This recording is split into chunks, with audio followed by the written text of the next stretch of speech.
Hey everybody, welcome back to another video. So in today's video, we're going to talk about venous return, and we're also going to talk about the baroreceptor reflex of regulating mean arterial pressure. Okay, so if you guys liked the video, if you learned something from it, please consider liking, consider subscribing, and maybe leaving a comment. It pushes the video, and share the video. Alrighty, so let's get right into it. So when we talk about venous return, we have to recall this very, very important formula, if you will, okay, of flow and pressure and resistance relationship. So we know that flow, F, okay, is equal to, and let's write it neat, a change in pressure over resistance, right? But we can expand this. We said that a change in pressure is actually just referring to the initial pressure subtracted by the second pressure. You can think of it like this. If I have a tube or a blood vessel, that would be the pressure that I enter in the tube with and the pressure that I leave out the tube with.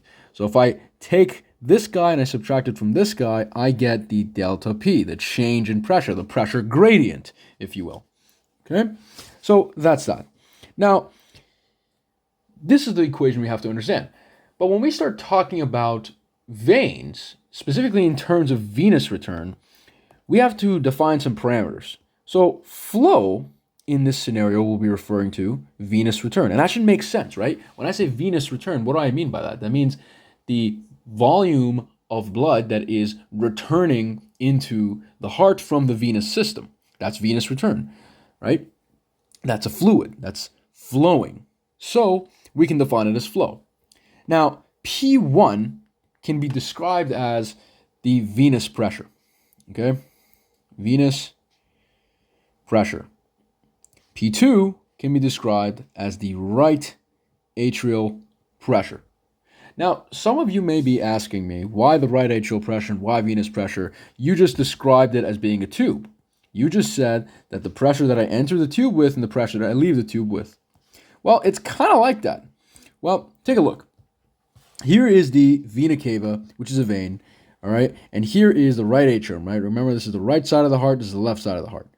Now, where does all this venous blood dump into? Where's the first place it dumps into after it comes back? Well, it dumps into the right atrium, okay? So the pressure that is inside of the right atrium will dictate how easily or how hard this blood has is able to dump into this actual heart. So look at this. Let's say here the pressure gradient is 17 millimeters of mercury when I enter in the vessel, and the pressure in the right atrium is 7 millimeters of mercury, okay? The delta P here is going to be 10 millimeters of mercury, okay? But what if I keep this 17 millimeters of mercury and I actually lower the right atrial pressure to 0? What would the delta P be then? It would be 17 millimeters of mercury. Which one is easier for venous return? 17 or 10 millimeters of mercury? Obviously, it's going to be 17 millimeters of mercury, okay? So you can see what I mean here when I say that this is the equation that we're going to be using when we're talking about venous return. Now, there's two ways we can increase venous return. We can do what we just did, which was lowering the right atrial pressure, and there's mechanisms for that we'll get into. Or what you can do is you can increase the venous pressure. So you can either, again, increase the P1 or you can decrease the P2. And either way that you will do that, you would increase the delta P. And if you increase the delta P, guys, you increase the flow, aka the venous return. Okay? So this is an important concept that you have to understand. Another formula that I would love you guys to recall is the mean arterial pressure formula, where the mean arterial pressure equals to cardiac output multiplied by stroke volume, where cardiac output is defined by the heart rate times the stroke volume. Okay? Now, we know that the stroke volume can be changed by increasing the end diastolic volume. In fact, the formula for calculating stroke volume is end, and let's do it like this. It is end diastolic volume subtracted by the end systolic volume. And we know that, again, if I actually somehow increase this end diastolic volume, I can increase my stroke volume. But how do you increase the end diastolic volume? Well, I got some news for you. The end diastolic volume is the amount of blood, amount of fluid remaining inside of the ventricles at the end of the ventricular diastole phase of the cardiac cycle, which means that if I can increase the venous return to my heart, I will be able to increase the amount of volume left inside of the ventricles at the end of diastole. Okay? So remember this. This is very key because this entire page, we're going to talk about all the different mechanisms that exist in the body to be able to increase venous return, either by increasing the venous pressure or by decreasing the right atrial pressure. Now, why would I say we want to increase the venous pressure? Well, you guys remember Boyle's law, right? Boyle's law dictated P1V1 equals to P2V2, but the relationship from that was that if I increase the pressure, right, the volume must be decreasing. So if the pressure is increasing due to a low volume in a given area, right, we know that pressure is directly proportional to flow, and flow is just liters per second, right? So if I increase my pressure, that means that I'm increasing this liters per second, this venous return. That means blood is returning back to my heart at a faster rate, okay? Just keep that kind of concept in mind as we go through all of these different mechanisms. So the first mechanism that we're going to talk about for increasing venous return will be the respiratory pump. So where does the respiratory pump act and how does it work? Well, let's say there's two scenarios here, okay? Here's the first guy. This is before inspiration. So this scenario is before inspiration, okay? And then we have another scenario where we have inspiration, right? So during inspiration. Before inspiration, what does the diaphragm look like? You guys remember this dome-shaped muscle, right? That the lungs and the heart both sit on? That's called the diaphragm. And there is a hole at this part of the diaphragm which allows the inferior vena cava to kind of pass through down it, okay? And there will be these veins located on the other side of this diaphragm, okay? Trust me, guys, there's a reason I'm telling you this. Now, in this state, before the inspiration, there is still venous return occurring, but it's very sparse, indicated by these little dotted lines, okay? It's very sparse. We can say that there's currently a low venous return to the heart, okay? After I inspire, though, what happens? What is the main inspiratory muscle, guys? Well, it is the diaphragm. You know what the diaphragm does? The diaphragm will dome downwards, okay? It will dome downwards. We talked about this. This is one of the first videos on this playlist. After the diaphragm domes downward, you know what it does to the volume in the thoracic cavity? So here's the thoracic cavity, okay? So this is the thoracic cavity, and below the diaphragm would be the abdominal cavity. What do you think would happen to the thoracic cavity volume and the thoracic cavity pressure as we're inspiring and this diaphragm is doming downwards? Well, remember, we're inspiring, we want to increase the volume of the actual thoracic cavity so we could breathe in a lot of air, and we're accommodating that by lowering the diaphragm downwards. So the thoracic cavity pressure would go down because of Boyle's law. Okay, great. Now, what's another thing? You know, at this same moment in time, there's another cavity, which is the abdominal cavity. And the abdominal cavity volume and pressure are also going to be affected. Now, one thing to note is that the abdominal cavity is also yet another airtight sealed space that this diaphragm during inspiration will actually be penetrating into. It will be intruding itself in there. And if it does that, look at it. It is intruding in here in this abdominal cavity. It is lowering the volume in this area by kind of protruding in there. And if it's lowering the volume in there, what do you think it would do to the abdominal cavity pressure? It would increase the abdominal cavity pressure, guys. When you increase the abdominal cavity pressure here, it is going to squeeze these veins that I told you are located down here. And if it squeezes all of these veins, look at them, it's going to squeeze every single one of these darn veins. Boom, boom, boom, boom, boom. and we'll even put some arrows here, okay? It'll squeeze all these veins, and it'll allow for the blood to flow very much so effectively upwards into the heart, increasing the venous return, and then subsequently increasing the end diastolic volume. Why did this happen? Well, one more time. We were inspiring.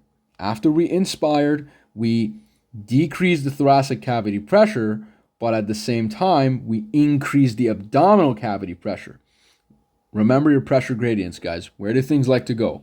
From an area of high pressure to an area of low pressure.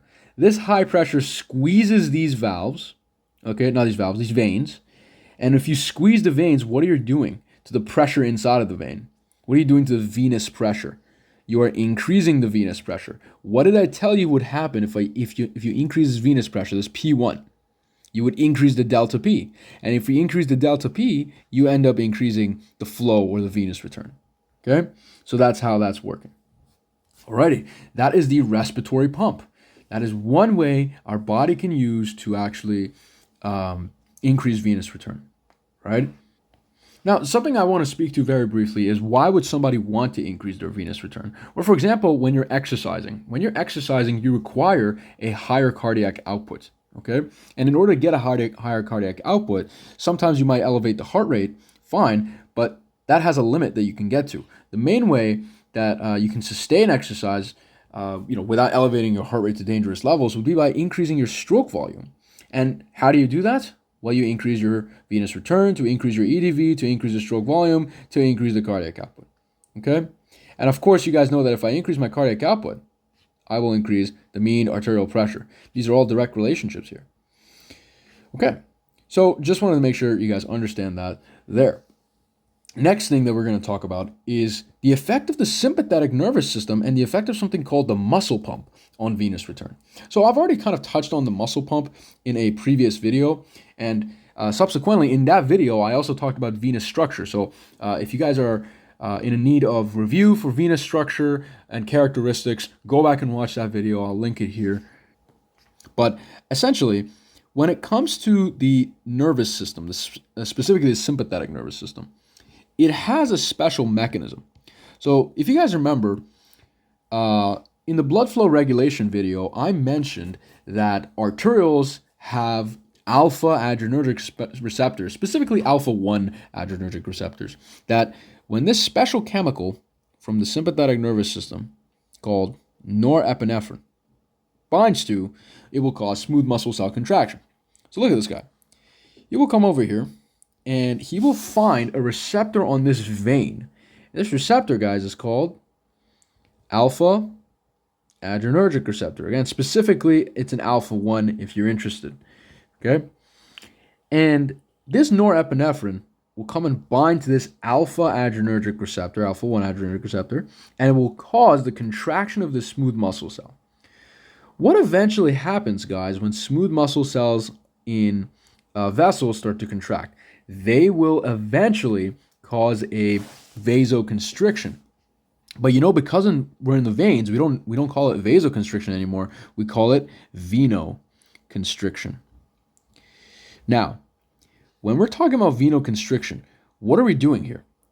What are we doing? I'm contracting. I'm pushing on this actual vessel.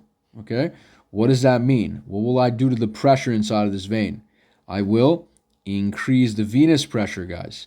If I increase the venous pressure, I'm increasing the delta P. And if I increase the delta P, I am increasing the venous return. Okay, so look, here's the blood returning back pretty easily. All right, same thing as all of this flow chart we were talking about. Same thing. It's just the thing that is increasing venous return is changing. Okay, and we know that one is the respiratory pump, and the second thing is going to be the sympathetic nervous system. Okay? So the sympathetic nervous system also has some effects on the actual smooth muscle cells. Now, unlike the smooth muscle cells of the arterioles that exhibit a myogenic tone, these smooth muscle cells of the veins do not exhibit any myogenic tone, okay? So they require sympathetic nervous system innervation for contraction. Now, another important thing to note is that paradoxically enough, when you vasoconstrict in an arteriole, you actually increase lower blood flow. But when you venoconstrict in a vein, you end up increasing the blood flow. Okay, and again, that's just because of the intrinsic mechanical differences between a vein and an arteriole. Okay. Another thing that it contributes, and that's the third thing, is the skeletal muscle pump. The skeletal muscle pump, guys, is so simple. Look at it. It's literally saying that there are veins located in between your skeletal muscles, okay? And when your skeletal muscles contract, look what's going to happen, okay? Look at what's going to happen. And again, we talked about this in the blood vessel characteristics video where I showed the actual valves working there as well. But you can see that when these skeletal muscles are contracting, they're going to exert a trans-wall kind of force on these veins, and they're going to squeeze these veins to increase the venous pressure inside of them and push the blood upwards, increasing venous return, okay? They say to do this a lot in your calves because blood tends to actually pool down there in the calves. And for individuals who have, non-functioning or malfunctioning valves of their actual vessels, they can actually start developing varicose veins, which is, very common in females as compared to males, but it can also happen in males. And yeah. Another complication that can also occur with the veins is deep vein thrombosis, which can happen, again, if there's no muscle pump effect. I say it's pretty common. It's, 1 in 300 people. But yeah, that's just another complication. Alrighty, so muscle pump effect, super important. If you're ever on a plane for a long period of time, make sure to definitely be squeezing those calves, guys. Now, we know about 3 things now that are contributing to an increased venous return, and all of them have been using this part of the equation. They've been increasing venous pressure rather than decreasing the right atrial pressure.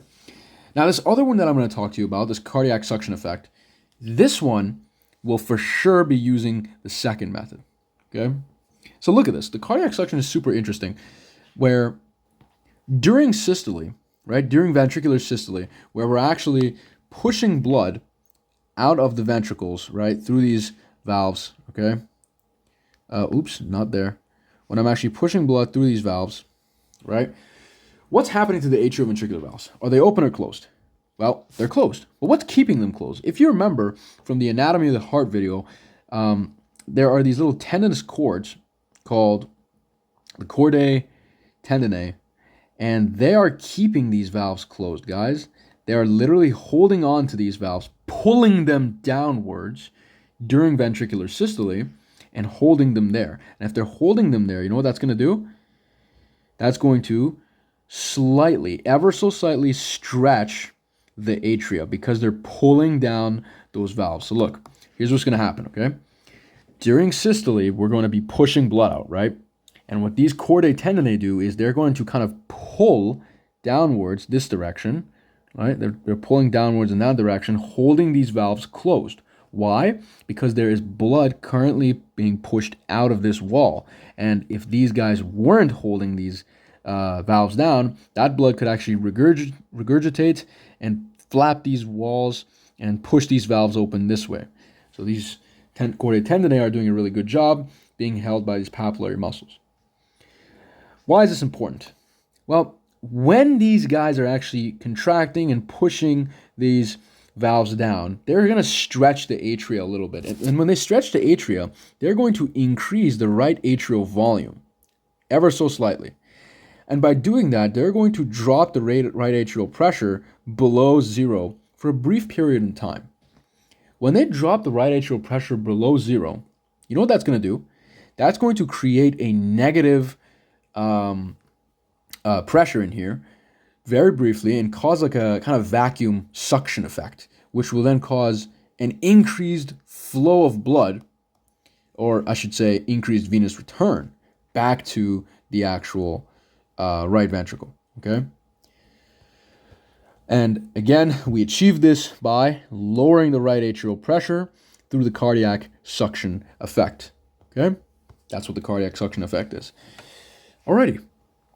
The next thing is the cardiac pressure. And by this, I mean that the cardiac pressure is really talking about the pressure that is imparted to the blood by a cardiac contraction. Okay? So look at this. You guys know here's your left ventricle, right? And when your left ventricle contracts, what is it doing? Okay? It is pushing blood out into the aorta at 120 millimeters of mercury. And you guys know that this blood will continue to circulate down the vascular tree, right? And by the time that it actually reaches the venules, right, the pressure will have died down to, let's say, about 17 millimeters of mercury. You guys know that, right? So it went from 120 to 17 millimeters of mercury. However, where did this 17 millimeters of mercury come from? Well, it came from the left ventricle, remember? The left ventricle, if it had never pushed out that blood, setting that 120 millimeters of mercury pressure in the aorta, that pressure would have never dissipated down the vascular tree all the way up to the venule level. Okay? So really, in a way, we can say that the pressure that is imparted to the blood by the left ventricle contraction is technically going to increase venous return, because guess what? It is creating this 17 millimeters of mercury pressure gradient that we are going to enter into the veins with, okay? And that is going to increase our venous return, all right? Because it's creating the initial pressure gradient for us. So one more time, if the left ventricle never contracted, it will never have set this 120 millimeters of mercury, which means we would have never got this 17 millimeters of mercury pressure gradient, which means we would have never, ever got any venous return ever. But because the left ventricle is functioning and because it is imparting blood pressure to the actual vessels, it is setting the pressure gradient and allowing for us to have this venous return occurring. Okay? So that's two things with the heart, cardiac suction and cardiac pressure. And again, both of these scenarios are occurring during systole. Okay? Awesome. Now, one of the last things that is actually affecting venous return is going to include bulk flow and sodium and water retention. Now, if you guys remember from the previous video, I mentioned that bulk flow just refers to the combination of ultrafiltration and reabsorption from the capillary. Okay, so ultrafiltration and reabsorption from the capillary. All right. Now, what do I mean by this? Well, you guys know that filtration means that I'm filtering a certain amount of volume outside of my capillary, whereas reabsorption means I'm reabsorbing that amount in the capillary. Now, think about this critically, guys. If I want to increase venous return, right, if that is my goal here, what would I want to do? Would I want to have more fluid filtering out of my capillary, or would I want to be reabsorbing more fluid into my capillary? And the correct answer obviously is you want to be reabsorbing a bunch more fluid into your capillary than you are filtering, all right? Because you guys remember that in normal scenarios, we have a little bit more filtering than reabsorbing, and that little bit filtered will go into the lymph vessels. But in this scenario, we want to have more being filtered. So let's talk about that. Let's just take any general organ, let's say the skeletal muscle. There's blood coming into the skeletal muscle, right? And a certain amount of blood will be filtered out, but you know what we can do? We can actually reabsorb more that we filter. And this is depicted by the thickness of the line. And if we reabsorb more than we filter, you know what we do, guys? We're going to increase the blood volume, all right? So the volume of blood that is actually accumulating inside of this vein is going to increase. And if there's more blood, there's more fluid inside of this vein, the pressure being exerted on the walls of this actual vein is going to go up. Meaning what? Meaning I'm going to increase the venous pressure. Now, you guys should already know this. We've talked about this a couple of times now. If I increase my venous pressure, I'm increasing my delta P and increasing venous return just like that. Look at that. Okay? So that's how bulk flow aka capillary reabsorption, can have a big effect on venous return. The other thing is with sodium and water retention. And this right here is specifically the job of the kidney, okay? We'll have separate and dedicated videos to renal physiology coming up soon. And one of the main jobs of the kidney is fluid homeostasis. And soon you'll understand that the kidneys are really responsible for salt and water retention. So, for example, the kidneys in the glomerulus will filter both a lot of sodium and a lot of water. And when it comes to tubular reabsorption, they will actually reabsorb that sodium and water back into the peritubular capillaries. So we can show that happening here. We have, and let's do it with a different color just for the sake of understanding. So we can have these actual sodiums, okay, and water being reabsorbed into this actual capillary. And if you want to be specific, technically it would be the peritubular capillaries. And you guys know that sodium is very osmotic, and wherever sodium goes, water would like to follow. So both of these guys are going to be reabsorbed, aka retained, into the actual vasculature. And you guys know that if I increase the amount of water in here, I'm increasing the blood volume, which would increase the venous pressure, which would of course end up increasing venous return. All right. Okay, so we mentioned a couple of factors, right? The first one was respiratory pump, which can increase venous return. The second was the sympathetic nervous system. Third one was the muscle pump. Fourth one was the cardiac suction. Fifth one was the pressure imparted to the blood by the cardiac contraction. The sixth one was bulk flow, and the seventh one was sodium and water retention via the kidneys. Now, one thing I do have to mention to you is that out of everything that I talked about, the kidneys right here, right?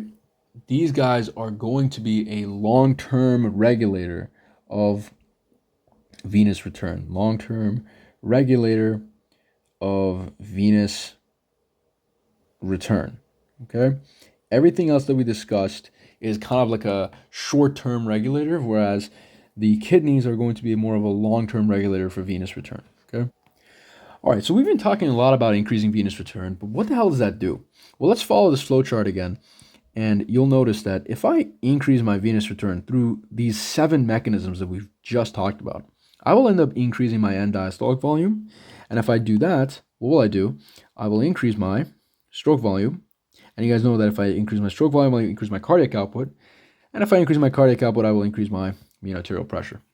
Now, I'll tell you this right now, a lot of these things can occur during exercise. The respiratory pump can occur during exercise, sympathetic activation, muscle pump, the cardiac suction effect, the bulk flow, and perhaps even the sodium and water retention can occur as well, okay?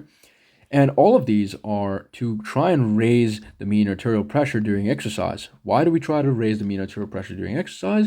Well, we try to do it to increase the pressure gradient from the actual aorta all the way down into the working muscle, right? And if we do that, that just means that the blood is going to be able to reach the working muscle faster because we increase the pressure gradient. Alrighty, but this raises a question. How do we prevent this mean arterial pressure from getting too high? How can I fine-tune this response and make sure that things don't get out of hand? And it's not just this venous return thing that can increase mean arterial pressure. You guys very well know that there are many other things that can increase venous return. I'm sorry about that. This shouldn't be cardiac output times stroke volume. It should be cardiac output times total peripheral resistance. Sorry about that. But there's many other things that can increase mean arterial pressure, right? You guys know that, for example, if I increase my total peripheral resistance, I can increase the mean arterial pressure, right? So how do we just make sure, how can we regulate the mean arterial pressure? Well, a great example of this is, for example, during exercise. During exercise, you're actually raising your blood pressure. And how does that occur? Well, here's your skeletal muscle, right? Look at it. It is now kind of active. It's exercising. It is going to have some mechanical compression occurring in this area. It'll have, some metabolites being produced. And both of those stimuli are going to be picked up by very, very specific metabo and mechanoreceptors, and those guys will be coupled to specific nerves. Okay, once they pick up those signals, they will increase their action potential frequency up the nerve that they are coupled to, and they will go all the way to this center in the brain. And this center in the brain is called, guys, it's called the cardiovascular center. And it's located in the medulla oblongata, okay? So everything that we're going to talk about in this brain region will be occurring in the cardiovascular center. So one more time, the skeletal muscle starts exercising. Okay, it releases metabolites. It is going through some mechanical tension, and that will be picked up by specific receptors. Okay, metabo and mechanoreceptors, and they will be coupled to a neuron. You guys know this. They will increase their action potential frequency down that neuron and go all the way to the cardiovascular center in the medulla. When they are there, they're going to activate a very specific group of neurons that are associated with the sympathetic nervous system. So these neurons will be stimulated by these actual, mechanical and metabol stimuli from the skeletal muscle. Once we activate the sympathetic nervous system, look at what it's going to do. It can do many things, guys. Look, it can come out, right? And it can give one branch all the way to the heart. And it can give another branch all the way here to this portion of the heart. And it can come all the way down here and have an effect right there. What is this doing? What is this doing? All right, well, you guys know that when the sympathetic nervous system is activated, it can go and act on the SA node of the heart. If it acts on the SA node of the heart, it is going to increase the heart rate, right? You guys remember it would increase the action potential frequency by increasing the rate of the slow depolarization, that pacemaker potential, okay? Another thing that would actually happen is that it can actually go to the myocardium of the heart and increase the contractility by opening up the L-type calcium channels and allowing for calcium-induced calcium release. All of that will work to increase the stroke volume. Another thing that this sympathetic nervous system activity can do is it can come to the vasculature, feeding certain organs that we don't want to be, working when I'm doing exercise. One of which is the kidney. Okay, the kidney is a non-essential organ when it comes to exercise, right? So you're going to rob the blood flow away from this guy to redistribute it to the muscles. And how do I do that? Well, the sympathetic nervous system is so kind to us. It'll come here and bind to the alpha-1 adrenergic receptors, or the alpha adrenergic receptors, if you want a simpler version. It'll bind to those receptors on the vascular smooth muscle cells, on the arterioles, and it'll cause a vasoconstriction here. So a couple of things that's happening. We're increasing heart rate, we're increasing stroke volume, and we're also going to increase our total peripheral resistance. Why? Why am I increasing total peripheral resistance? Well, guys, you gotta remember that when it comes to resistance, the biggest contributor to resistance is actually going to be radius. So let's go back for 1 second. Remember this equation here, mean arterial pressure equals cardiac output times TPR. We talked about all these factors, but if you recall, I mentioned in the blood flow regulation video, the main equation for resistance is length times viscosity over radius to the power 4. Okay, and technically it should be pi r, but whatever.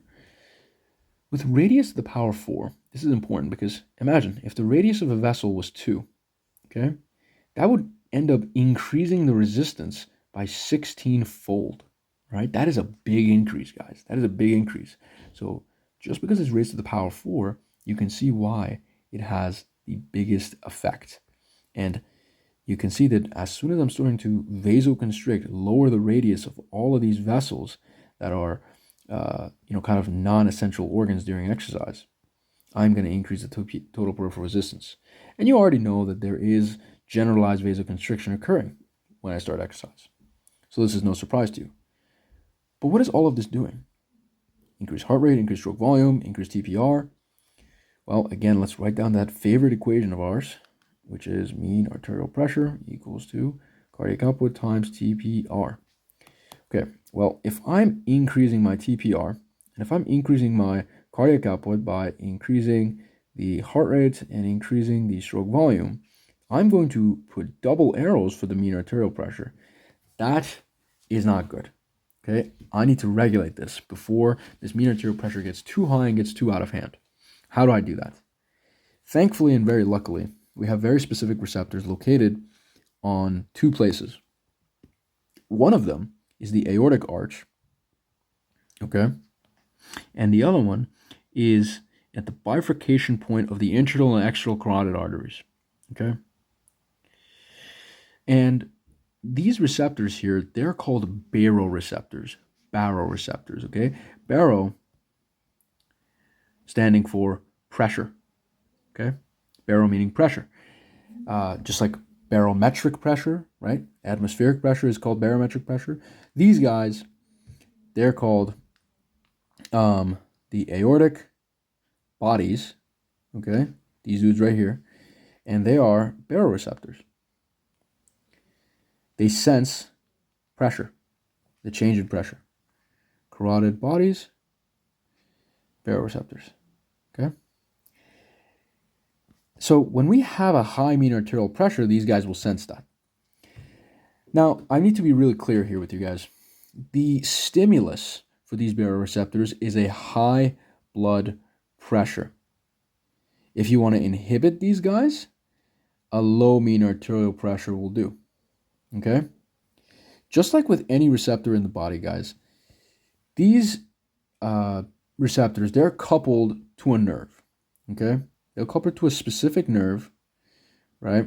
So here's these guys, they're coupled to a nerve, and here's these guys, they're coupled to another nerve. If you want to know, these ones are specifically coupled to cranial nerve 10, the vagus nerve, and these guys are coupled to cranial nerve 9, the glossopharyngeal nerve. But these guys, after being stimulated by this high mean arterial pressure that we had after increasing the sympathetic nervous system activity, they are going to become super activated. And when they become activated, look at them, they're going to increase the action potentials down their axon, their neuron's axon. Look at this guy, boom, boom, boom. And they're going to make their way into the actual cardiovascular center in the medulla. When they're here, the guys, they're going to inhibit the functioning of the sympathetic nervous system. So they're going to lower its activity.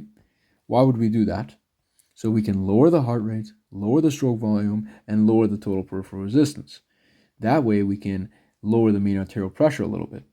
Classic negative feedback.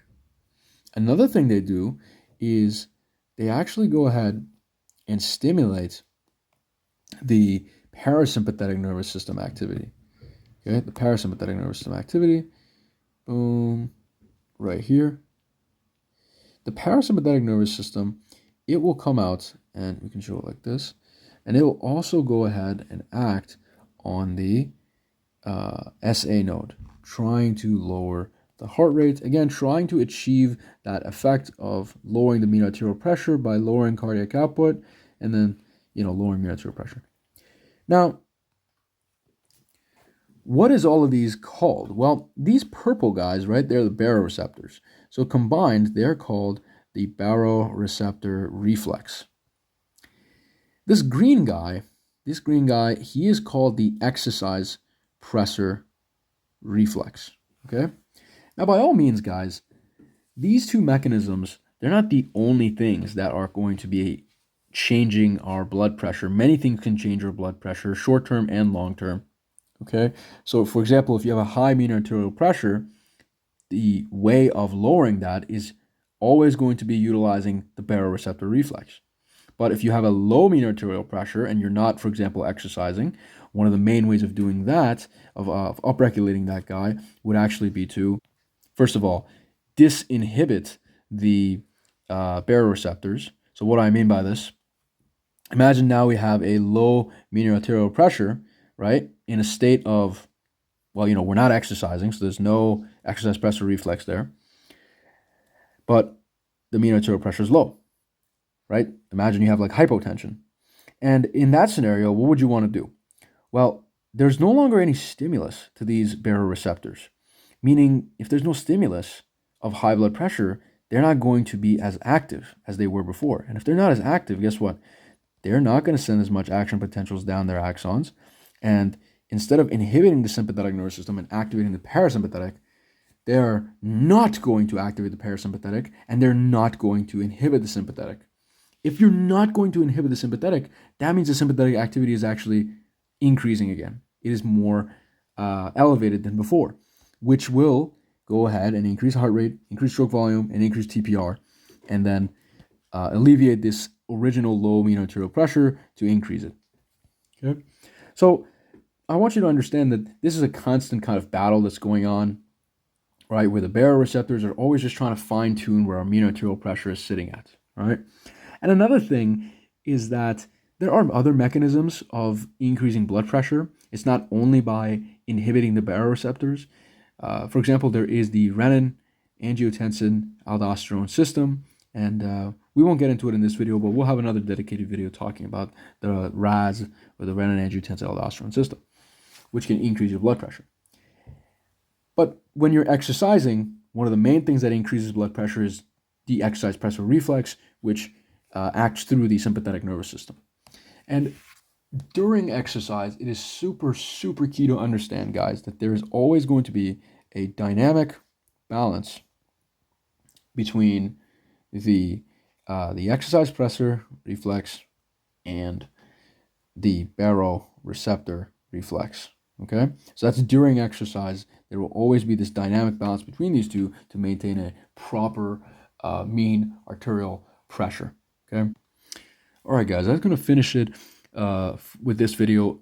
In the next videos, we'll start talking about renal physiology in this playlist. And, if this video helped you guys, if you truly like it, please consider commenting, consider liking, and, subscribe to see more content. And I will see you guys in the next video. Thank you very much.